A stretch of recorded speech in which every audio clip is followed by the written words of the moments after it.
Hey y'all, it's your Grilla girl here, and we have had 4 inches of snow in the Newnan, which is a way suburb of Atlanta again. I'm not going to let my northern friends get one over on me cooking out on their Grilla and their cold weather. This is cold to us. We can hardly survive. We're snowed in.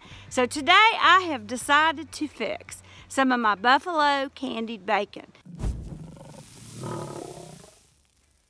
So what I have done, and I'm going to show you what it looks like here, is I have taken a pound of thick sliced bacon. I like to use pepper bacon, but I didn't have that, and I'm certainly not going to try to get out in the snow.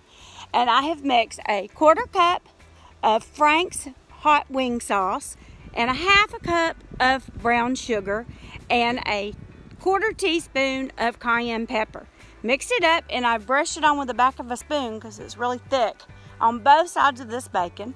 Put it on a sheet pan with some foil because it's very messy, and I'm gonna put it on the Grilla that looks like it's heated up to about 350 for about 15 minutes. And then after that, I'm gonna flip it over for about 15 more minutes and just watch it closely, and it'll candy up really nice, and it'll be a nice spicy treat for this snow that we have here.